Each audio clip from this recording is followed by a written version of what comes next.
Hey, welcome to this week's podcast episode of Mental Health and Christian Living. Really excited about today's episode and our topic. We're talking about anxiety, and we're doing so with a special guest. Stay tuned.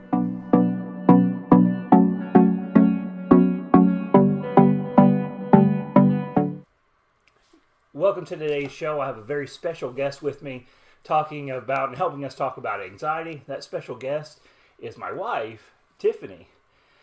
Tiffany, why don't you take a moment and share a little bit about yourself with our audience here so they know who you are. I can do that. So I am Tiffany. I am a licensed professional clinical counselor here in the state of Kentucky. I work full-time at a practice here in Bowling Green. I specialize in offering Christian counseling for children through adult, particularly working with women with dealing with anxiety, depression, grief. I also specialize in working with children on the autism spectrum and dealing with behavioral issues. And you do some stuff with the church too, I think. Oh, yes, of course. Working here as, of course, the minister's wife, helping to run ladies' classes. I speak for ladies' events in different areas, organizing Ladies' Day, things like that. So, yeah, I'm pretty involved. Yeah. So one thing I've learned over the years, obviously, and you've been there to witness all those things too, is that serving people, you really get to know the struggles that people have, and there's some commonality between maybe not the exact details of people's struggles, but there are some things that people commonly struggle with. And I think one of those things definitely is the idea of anxiety. So Sure. I want to get started here and talk about the idea of anxiety. I thought just to do this and make it simple, a simple starting place. Well, how would you describe or define anxiety? What is it that we're talking about when everybody mentions the word anxiety? Well, I guess the most simple way I can describe it is worry that's out of balance. Worry that kind of takes over everything and it starts to just increase to unhealthy levels. Anxiety is something that we all naturally have, and it's actually a good thing when it's in its natural state. It's something that we have been given that helps keep us organized and on task, helps us make sure that we're doing that homework assignment or we're making that appointment on time. It's something that if we're walking through the woods, this is an example that I use a lot, and I hear the sound of a baby rattle, well, I know that I need to back away because there's something there that could be dangerous for me, and it keeps me, protected. Yeah. So anxiety, when it's in a healthy way, is something we need. Yeah. And I think that's a misconception that, we think, well, I need to get rid of my anxiety. No, we don't need to get rid of it. We need to get it back to where it's useful and it's helping us, not that it's keeping us from functioning. I think that's a really good way and a great point at the end because, and I talk about this with clients sometimes too, and especially, since I work with a lot of teenagers at the school, this idea I got to get rid of my anxiety, and you can't. You can't completely get rid of anxiety. It's part of who we are, that system anyway. I kind of liken it to blood pressure, right? So if you need blood pressure, you don't live, but it needs to be in a healthy operating, range. And if it gets out of range, then you get sick. If it's too low, you pass out. If it gets too high, then you run heart issues, stroke risk, and all this stuff. And when it comes to anxiety, like you said, we need a level of anxiety that helps us to function and allows us to be prepared. And it does something else too. Sometimes it makes us creative. So there's a lot of things that anxiety does that are positive. And I think nobody ever talks about that. We always hear anxiety. We always hear it in a negative connotation because that's usually something we're struggling with. So, but if it wasn't for people being anxious about someone breaking into their home, they want to invent locks and security systems and all these things. And so there is a place for it, I guess, what we're saying.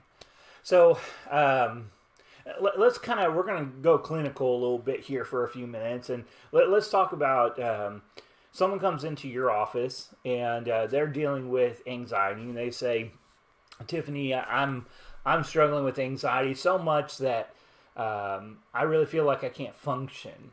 That's kind of an extreme level of anxiety, but usually when someone's going to counseling, that's probably where they're at. Right. It's at an unhealthy level at that point, yes. So, walk us through some just basic things of maybe what you would start with a client like that to help them to start seeing their anxiety or to see what's underneath it. What is it that you would go with maybe first when you start talking to that person?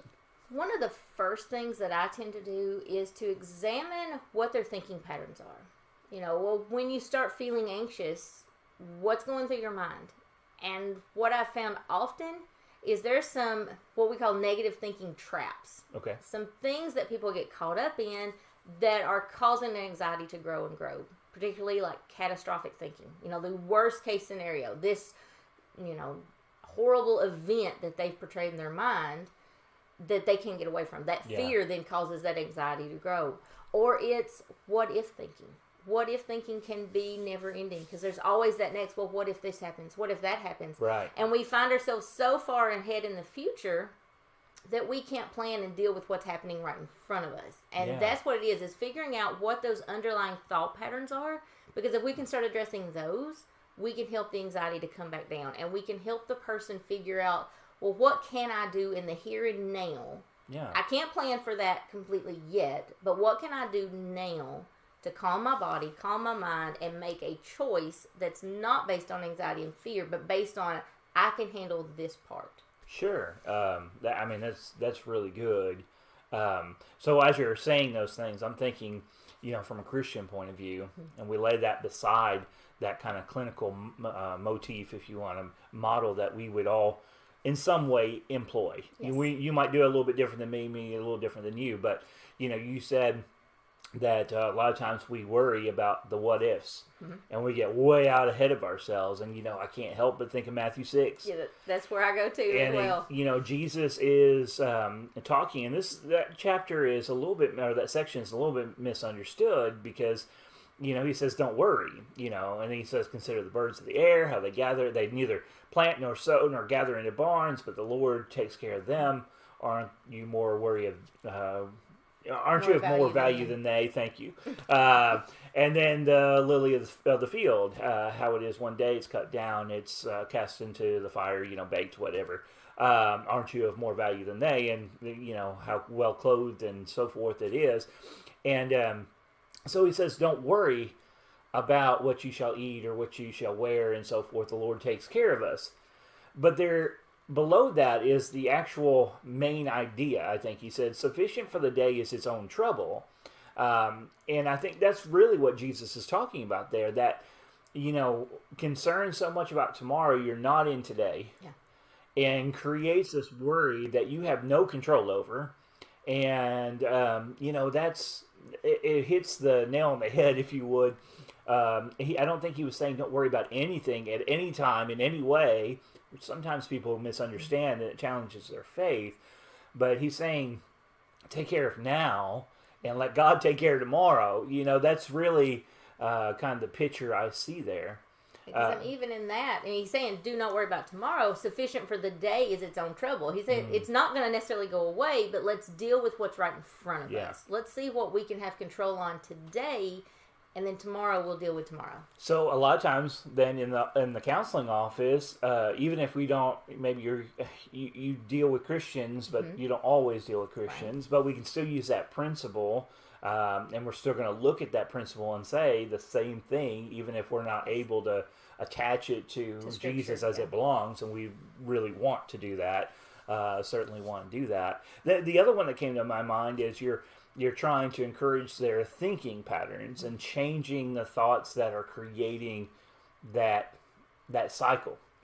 And Romans chapter 12 verse 2 comes to mind. Okay. So Jesus is saying, or Paul saying rather, but Paul first in the first verse is when he says, I beseech you, brethren, by the mercies of God, present your bodies a living sacrifice. But the second one, he says, be not conformed to the world, but be renewed, be transformed rather by the renewing of your mind. The changing of the mind, the changing of how you think and perceive, and that takes time. It's not something you can do overnight, but really that's at the heart of most. there can be a genetic component to anxiety. I think we need to come back yes. and say that. But for a lot of what we do, even if there is a genetic component, we can help kind of bring those levels down by examining how we think and challenging how we think. So there's two angles there that we'll see which one you want to go with. So we can talk about distortions in our thoughts, or we can talk about the idea of how we kind of let go Okay. of in the moment, so that we don't constantly, spin that wheel that draws out. Well, there's two things. Starting with that Romans 12 verse that you just mentioned, how do we renew our mind? How do we change these things? And there's two areas that I tend to go to most. First being 2 Corinthians 10 verse 5, where he said, we want to bring every thought captive. We want to be aware of what we're thinking and not let it just get away from us. Because God gave us very creative minds, and they can come up with a lot. So we want to make sure that we're being aware of what we're thinking and actually choose our thoughts wise. And then we want to go to Philippians 4 verse 8, where he gives us a list. Whatsoever things are, and I never get them in the right order, but whatever things are lovely and true and pure and noble. He says meditate on these things. So meditate is a very specific word. We're supposed to be focusing our thoughts on these things. And I like that he also talks about truth in that. Yeah. Because a lot of times the things we think might not be true. Yeah. We might feel that they're true, but they may not necessarily be. So we want to back up and think, okay, well, how do I control my thoughts? Let me slow down a minute. Is what I'm thinking true? Do I have evidence for it? Well, if not, what do I have evidence for? What can I support there? Yeah. What can I be grateful for? What do I know that's going to support me? Because those things are going to help us to change and renew that thinking process. Okay, so along those lines, and we'll kind of fold the cognitive distortions of what we're going to get into that just a little bit. We won't get into it real big, but let's use an example. Okay. So I'm going to set this up, and I've used this example with individuals, so it's just really simple. We have, a community. This is a made-up example, not actual people, but you just assume you kind of have a suburb community, and there's two women that tend to kind of jog, maybe of a morning or evening at the same time. And we'll just call the first one Mary, and we'll call the second one Sue. And they don't really know each other. They just pass each other. They don't know each other real deeply anyways, but for a while they just pass each other. They stop, they kind of jog in place, they share some niceties and so forth. How are you? Whatever. And they get to know each other a little bit as that goes forward. Okay. And so one day Mary's out and she's jogging around, and here comes Sue, like normal. And her expectation is Sue's going to stop, kind of jog in place and share those niceties. And so Mary sees Sue and she says hi, and Sue quickly says hi, and she keeps running. So, this is obviously a scenario that I think people can relate to, because there's always that moment when someone does something that's not in the norm. And then our mind goes to work, right? It gets creative. It gets, so naturally, Mary tried to say something to Sue. Sue didn't do what she normally did, or would do. And Mary starts to think about what? So Mary ends up thinking, oh, maybe Sue's mad at me. Maybe I did something. Maybe she's frustrated, and then where does the mind go? So I'm going to kind of let you kind of work that a little bit, so, I'll just let you take it from there. Yeah. So there's a few things there that actually come into play. So one thing is not only the cognitive distortions, where we'll get to, but also sort of core beliefs. What her mindset, what her experiences are, she's going to filter that moment through those first. Yeah, that's a good point. And so that whole thing of, you just mentioned, well, what did I do? Did I make her mad? That's a core belief that somehow I'm to blame. Somewhere I've done something that's caused her to be upset. Yeah. And that's, again, that cognitive distortion, well, now it's an assumption. You're assuming what the other person was thinking or feeling based on that one interaction without extra evidence. We don't know that, I think it was Sue, I don't know which one, what she dealt with that morning. Maybe she found out some news that was very disheartening, or maybe she didn't feel good, she was sick, and she was trying to force herself through that run. But Mary made assumptions. Right. Something personal against me, even though she had no evidence to support it. And so that's what we're talking about. Well, we have to go backwards and we have to think, okay, well, what do I know for sure? we hadn't had any problems the days leading up to this that I know of. I've not intentionally done anything to upset her. I need to step back. Well, maybe it's something I need to check on her first. Yeah. Maybe I need to reach out to her and just say, hey, is everything okay? You seemed different this morning. So that would be the healthy way of handling it. Yes. But the most likely way is that Mary goes on her way, and as the day goes on, she keeps thinking about what happened. And as she keeps thinking about what happens, maybe she gets frustrated. She gets angry. Yeah. She gets, maybe she finds something in her mind that connects to what she thinks is has happened. Mm-hmm. Like, well, the other day I didn't speak to her or whatever. Maybe this is payback. And so she builds this up, and by the time that night, evening goes, she, it's now had a physiological effect. She's kind of, her stomach is churning, and she's all upset. And the next morning, they go out jogging, and here comes Sue, and Mary doesn't even raise her hand. She just looks down at the road and keeps running. And this is kind of an example I like to use because, as you said, there's no evidence for the assumption she made. And what she did was take that anxious moment, and it has now turned her thinking and her evaluation and her lens of Sue. Yeah. And as you said, it could have had absolutely nothing to do with Mary. It could have been she got in an argument with her husband that morning.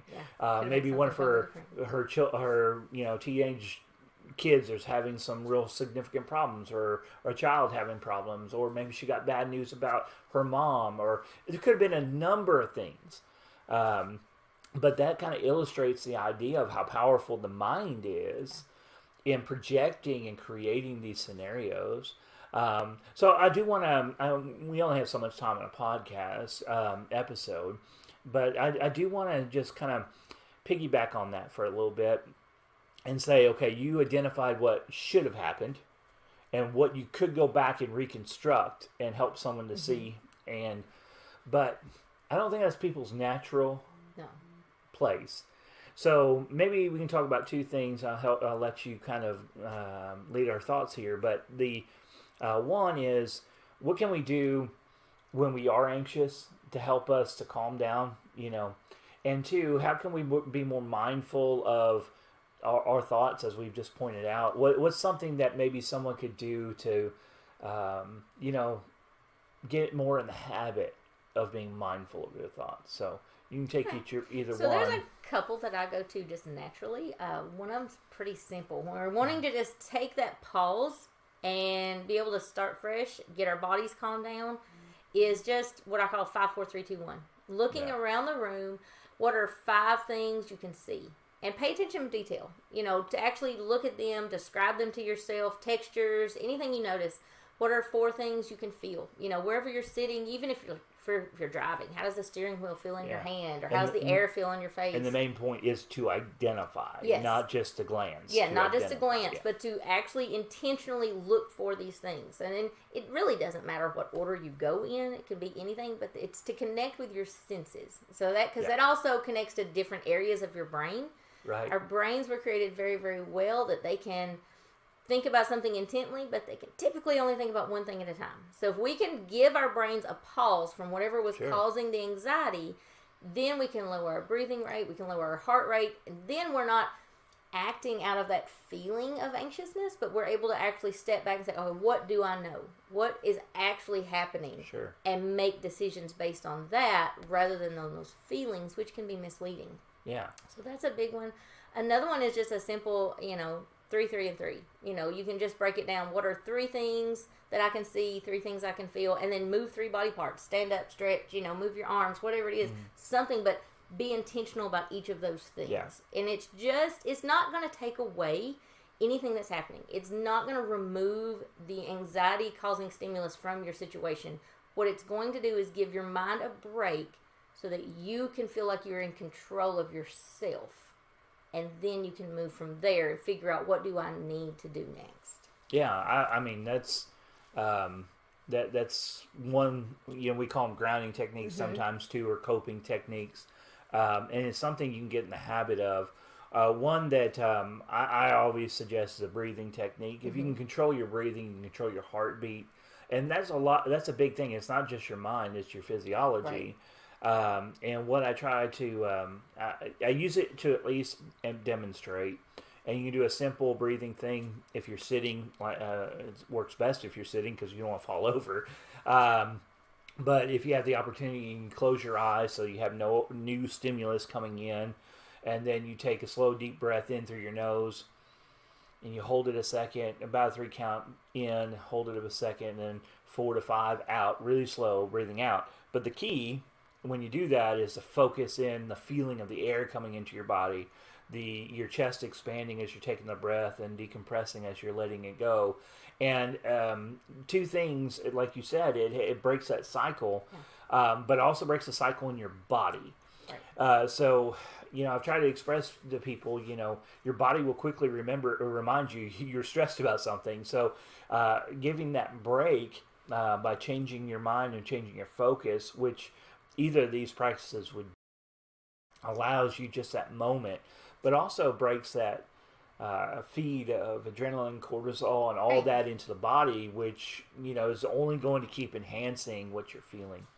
And it's interesting that you brought that up because those chemicals, just by themselves, they last about 90 seconds. Mm-hmm. Past that, they will keep going based on what we're telling ourselves. If we're keeping that story going, we're keeping this situation alive, the body's going to think, I still need to be on edge. I still need to be prepared. Sure. It's going to keep those stress hormones going. Yeah. And so if we can take that break, give our body a chance to calm, then those chemicals are going to slow down. Our body's going to recognize we're not in danger.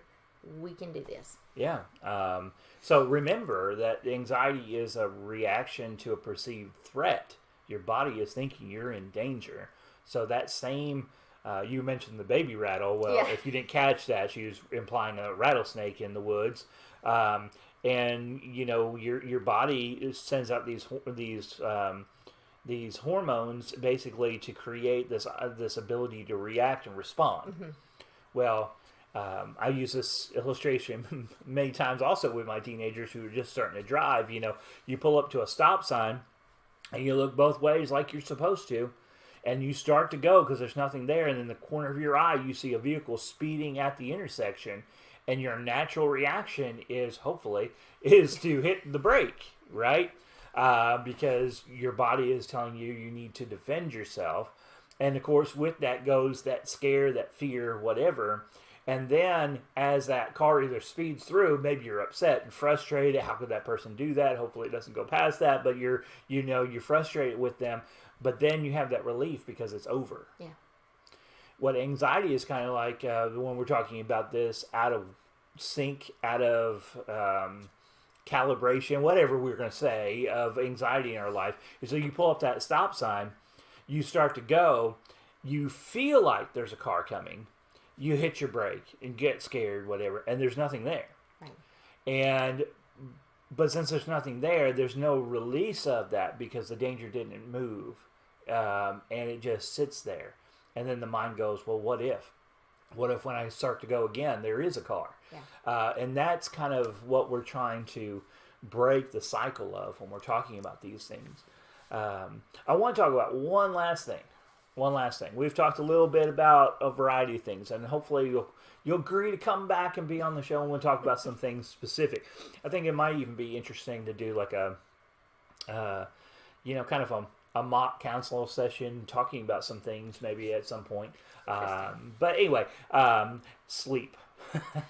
The all important and nobody ever gets sleep. So how does sleep, or the lack thereof more importantly, affect those feelings of anxiety and contribute to that puzzle? Okay, so one of the big ones, and we mentioned the stress hormones a minute ago. Stress is one of the few ways, but it is the best way to actually let the body process and get those out. And so if we're not sleeping, and I'm going to steal an example from somebody here. Okay. Of a rubber band. We stretch our rubber band out. All those things in the day that cause us anxiety, you pull it tighter and tighter. Well, sleep allows it to go back to its normal state so that the next day we can pull and we can do again. But if we're not sleeping, it may only go in a little bit. Those hormones may only dissipate just a little bit. And so the next day, we're stretching it farther and farther, and everything just gets harder and harder to deal with. There's more and more of that tension, anxious feeling. And sleep is so important because it allows not only the hormones to be dealt with and to go away, it allows our minds to process information. Yeah. And that's a big one too. Sleep is so important for recovery from everything that we do. Yeah. Our muscles, our mind, everything. Yeah, and I'd add to that, it's more than just resting, like sitting on the couch, whatever, which is good for the body. But the reason why sleep is so powerful in this equation is because you said those hormones only last like a 90-second spurt. That's in the body, but in the mind, in the brain tissue, they linger. And with that, the only way to actually process them out of that brain tissue is through sleep. That's the only way to do it. So if you don't get that deep sleep, is when it happens. You're not going to get those out. So that's why you stay strung out on those. Right. And the next day, things that wouldn't normally bother you all of a sudden do. That's why. There's other things that can contribute to that, but that's one of the reasons why.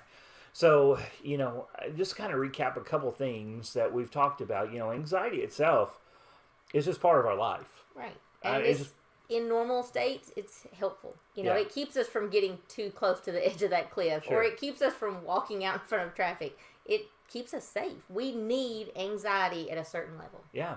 It also helps us to be creative and to explore and to launch out and to sometimes even feel like we've accomplished something. When you kind of launch out when you're unsure and you accomplish something, that feeling is just tremendous. So it's not always a bad thing. Right.